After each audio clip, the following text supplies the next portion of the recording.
Alhamdulillahi Rabbil Alamin. Ashhadu an la ilaha illallah wa ashhadu anna sayyidana Muhammadan abduhu wa rasuluh.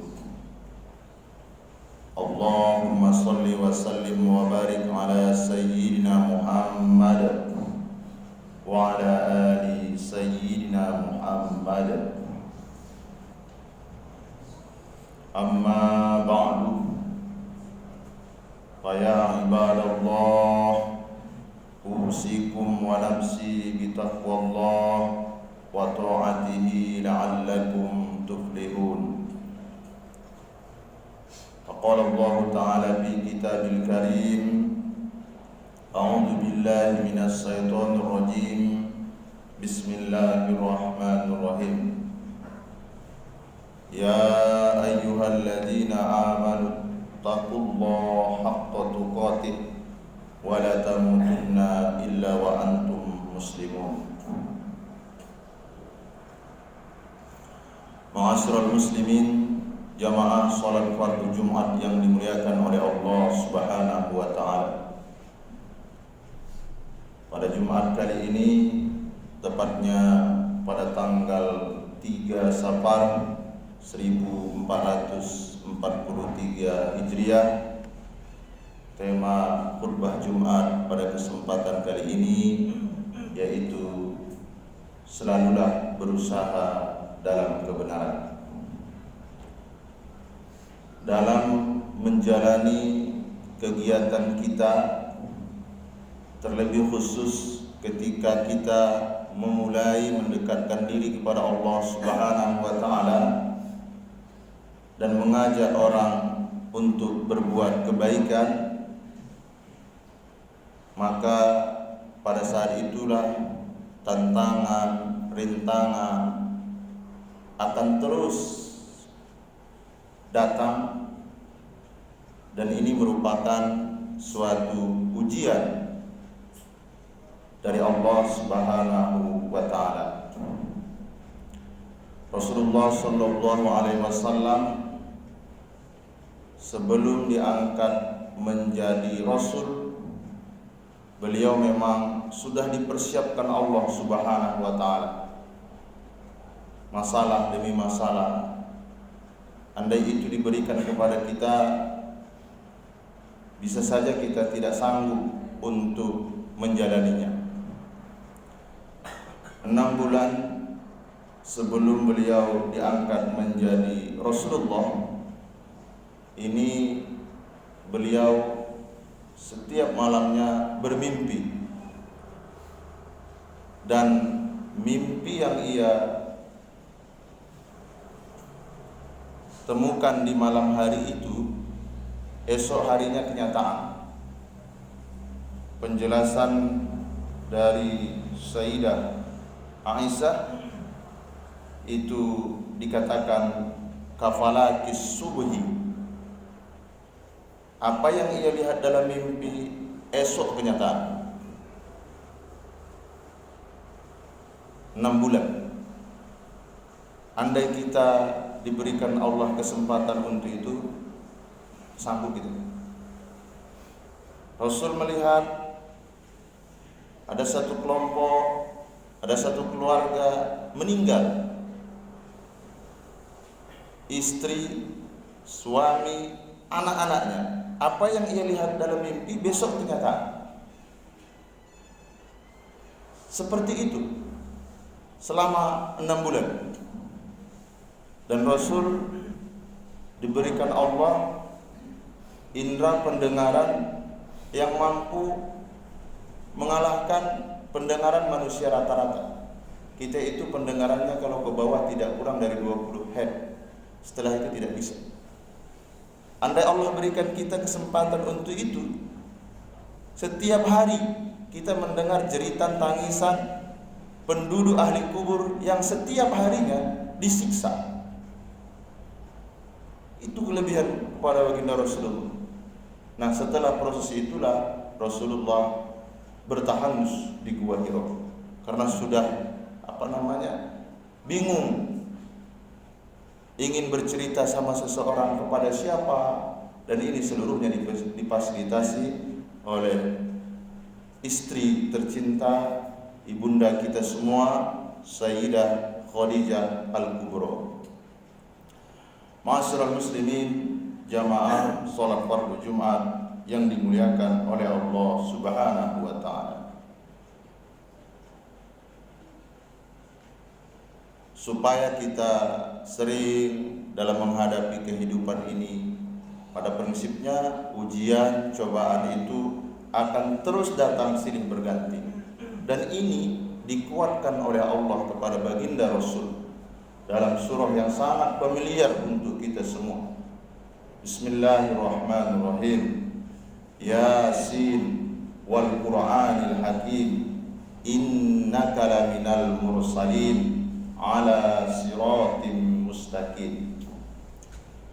Innaka laminal mursalin. Dalam gramatikal bahasa Arab ada dua kata yang menguatkan. Inna lamul ibtida. Engkau benar-benar Rasul. Mengapa? Mengapa perlu lagi kata-kata itu? Allah hanya ingin menegaskan kepada Rasulullah sallallahu alaihi wasallam, antum benar seperti Rasul, antum benar Rasul sebagaimana Rasul-Rasul sebelumnya. Kalau antum saat ini menemukan banyak masalah, menemukan banyak rintangan, menemukan banyak tantangan, Rasul-Rasul sebelumnya seperti itu. Sebagai penguat. Kadang dalam kehidupan kita sering sekali terpengaruh dengan kata-kata seseorang. Dan Rasul juga mengalami itu. Yang mengatakan bukan satu orang. Setiap Rasul melintas, kata-kata yang dengar Rasul, gila, tukang santet, tukang sihir, tukang tenun, pembohong, pendusta. Kalau yang mengatakan itu satu orang, mungkin tidak akan merasuk ke jiwa. Tapi kalau yang mengatakan itu mayoritas, andai itu ada pada kita, benar nggak saya ini ya? Karena tidak ada yang mau menerima. Nah, Rasul tegas, Allah tegaskan, innaka laminal mursalin. Dalam surah Al-Anbiya ini dijelaskan bagaimana kekafiran pada saat itu. Mereka jumpai Rasulullah. Mereka menuntut mukjizat sebagaimana mukjizat yang diperlihatkan oleh mata kepala pada saat itu. Nabi Shalih itu bisa ada terkenal dengan untanya. Nabi Musa, dia pukul ke batu, keluar pancaran mata air. Nabi Musa seperti itu. Di dalam surah Al-Anbiya itu dijelaskan, tolong datangkan satu ayat atau satu bukti bahwa Anda itu benar-benar Rasulullah.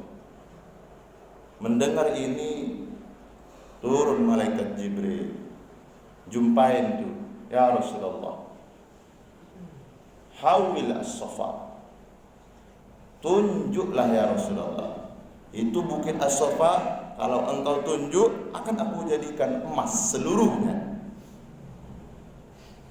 Supaya mereka menganggap bukan Anda tidak mau mempertunjukkan mukjizatmu yang bisa dilihat mata kepala manusia. Namun kata Jibril, aku minta persyaratan, kalau dengan bukti nanti setelah bukit as-Safa berubah menjadi emas, mereka tidak mau beriman, maka aku ratakan mereka, aku tarik dan aku matikan seluruhnya.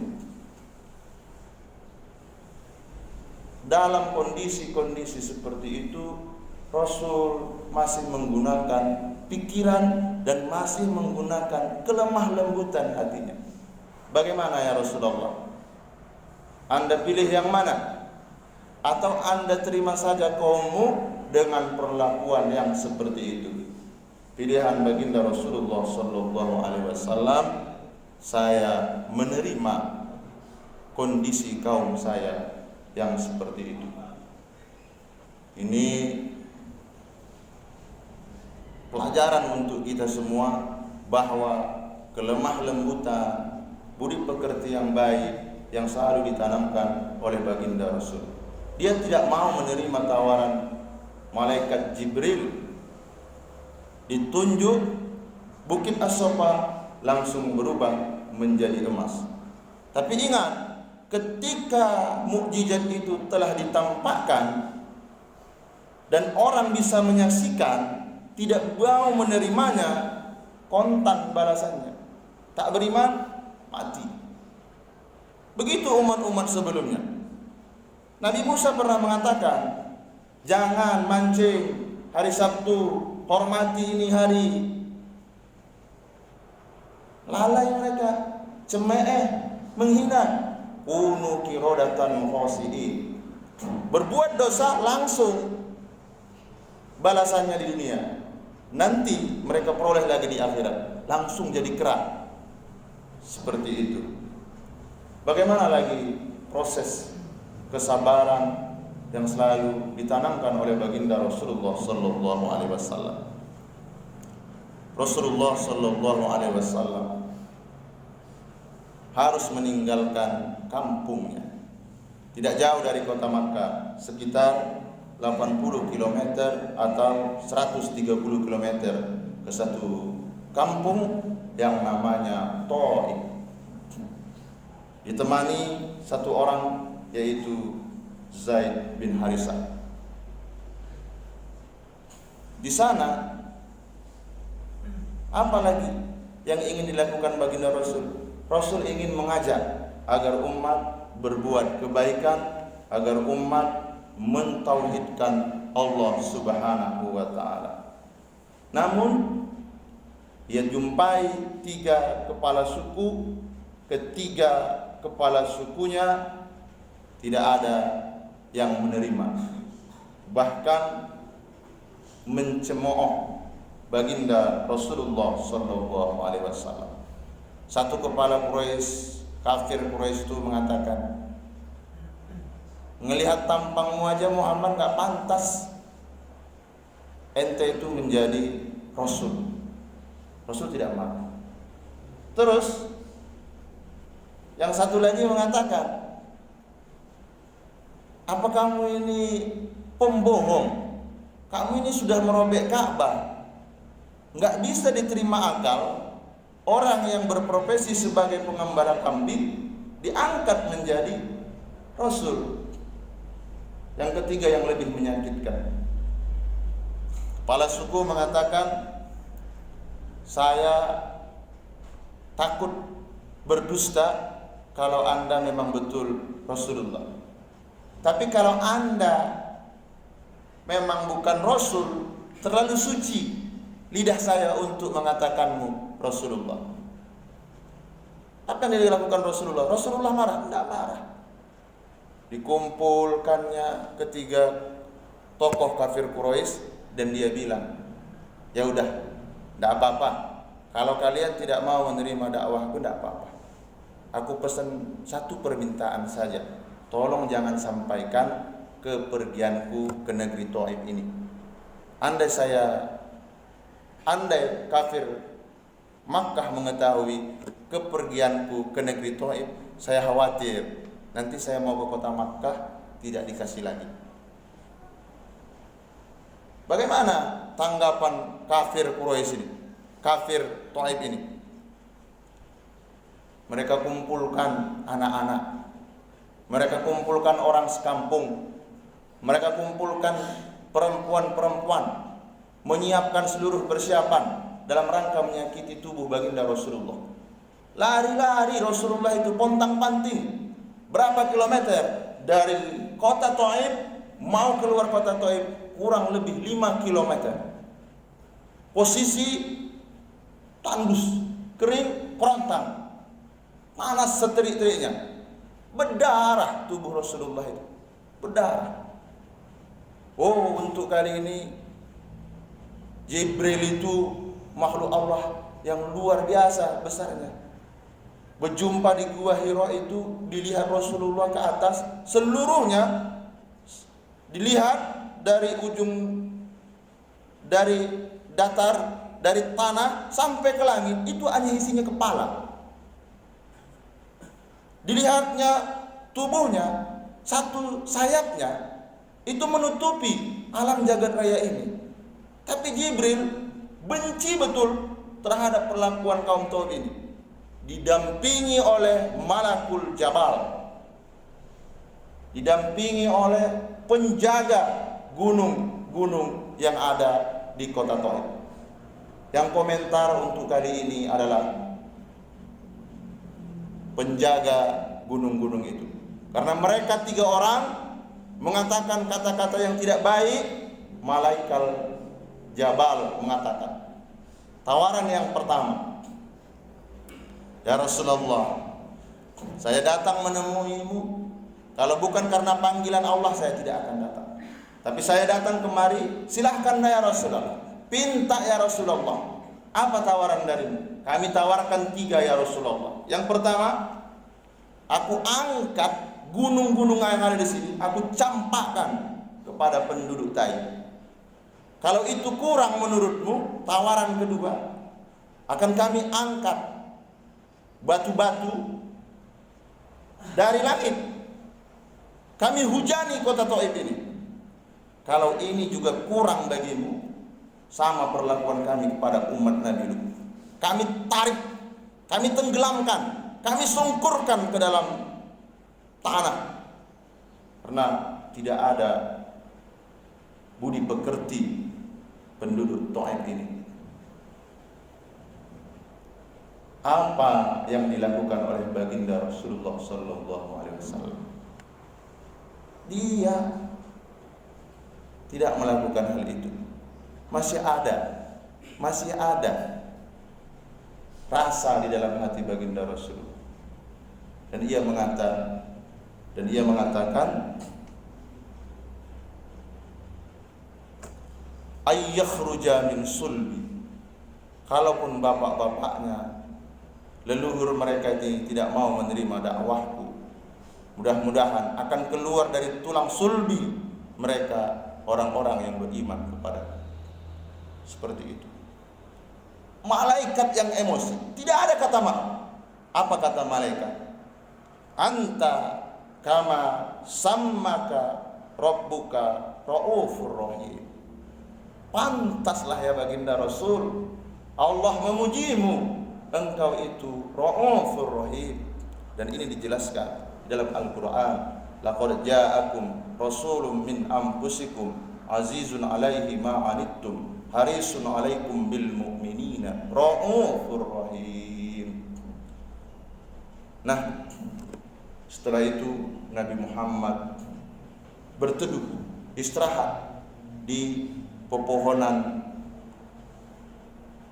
anggur. Pemilik anggur itu orang yang tidak suka dengan Nabi Muhammad sallallahu alaihi wasallam, tapi hatinya lembut untuk mengakui Rasulullah sebagai nabi. Tidak. Pada saat itu Rasul mengadu. Ini yang dikenal dengan doaul mustada'afin, doa orang-orang yang lemah. Allah angkat tangannya, Rasul angkat tangannya dan berdoa, ya Rabb, Allahumma inni asku fi quwwati wa qillati hillati illam takun allati ghadabi fala ubali. Doa baginda Rasul, Allahumma inni asku fi quwwati. Ya Allah, saya di sini mengaku ya Allah, saya ini tidak kuat, saya ini lemah ya Allah. wa qillati hillati. Luar biasa. Udah dilempari kotoran unta, berdarah pelipisnya, masih juga dia berdoa. Doanya wa qillati hillati. Usahaku belum seberapa. Metode yang kugunakan untuk dakwah ini belum seberapa. Bisa saja mereka tidak menerima aku karena aku belum menggunakan seluruh potensi. Saya cuma takut satu saja. Jangan gara-gara usahaku yang lemah, jangan gara-gara upayaku untuk mengajak orang berbuat baik ini, engkau marah kepadaku ya Allah. Ini pelajaran untuk kita semua. Ajaklah orang untuk kebaikan itu. Hasilnya tak usah berharap. Hasilnya kita kembalikan kepada Allah. Rasul mengakui kelemahannya dan mengakui sudah memberikan yang terbaik, tapi menurut Rasul itu masih sedikit. Itu masih sedikit. Dan dia yang takut adalah marah Allah datang. Apa kata pemilik korma tadi? Dia jumpai pembantunya. Nama pembantunya itu Adas. Adas, ambil anggurnya, tolong berikan kepada Rasulullah sallallahu alaihi wasallam. Adas ini mengasih pada baginda Rasul. Dikasih. Waktu dikasih, Rasul baca Bismillah. Bismillah, dimakan. Kaget Adas. Kaget dia. Kagetnya kenapa? Ya fulan. Pak, permisi. Itu bacaan apa? Kamu temukan dari siapa? Rasul tidak menjawab. Senyum. Anda dari mana? Saya dari sini. Oh, itu kan kampungnya Yunus, saudaraku. Bertambah kaget dia. Karena di kampungnya itu ada seorang nabi, Yunus, itu saudaraku. Saya juga nabi, kata Nabi Muhammad sallallahu alaihi wasallam. Lalu ia mengucapkan syahadat, asyhadu an la ilaha illallah wa asyhadu anna Muhammadar Rasulullah. Apa yang bisa kita ambil pelajaran? Usaha kita yang semaksimal mungkin bisa saja ditolak. 10 hari Rasulullah itu di Taif, kelaparan. Jangankan untuk makan, setetes air pun tidak dikasih. 10 hari. Tapi lihat, Allah hanya ingin mengatakan, ya Muhammad, ada orang yang kamu jumpai, kamu tidak gunakan dalil, kamu tidak gunakan apa-apa, hanya sekedar budi pekertimu dan memberikan seutas senyum. Ia mau memeluk agama. Balik baginda Rasulullah. Dalam satu riwayat hadis salat maghrib, dalam satu riwayat Isanya. Ini dijelaskan dalam surah Al-Jin. Jin lagi jalan-jalan, didengar bacaan ayat yang dibacakan Rasulullah ketika sholat. Ini bacaan siapa? Bacaan dari mana? Dicek, ternyata ini bacaan dari bumi. Kenapa? Karena kelebihan jin itu bisa menguasai seluruh bahasa. Seluruh bahasa bisa. Bahasa apapun itu. Ada satu bahasa yang tidak mereka kuasai, yaitu bahasa Al-Quran. Bahasa Al-Quran. Dan seluruh jin yang mendengarkan bacaan Rasul ketika Rasul sholat bersama Zaid bin Harisah mengakui, dan di dalam surah Al-Jin dijelaskan masuk Islam seluruhnya. Apa yang bisa kita ambil kesimpulan? Pertama, teruslah berbuat kebenaran. Tapi ingat, ketika Anda tunjukkan kebenaran itu, ketika Anda sampaikan kebenaran itu, pasti banyak orang yang cemeh, banyak orang yang tak suka, banyak orang yang mencaci maki. Baca surah Yasin itu supaya kuat iman kita. Innaka laminal mursalin. Nabi aja seperti itu. andai posisi kita sebagai mubaligh, andai posisi kita sebagai ustaz, kita ini siapa? Seperti itu. Mudah-mudahan ada hikmahnya. Fa'tabiru ya ulil albab la'allakum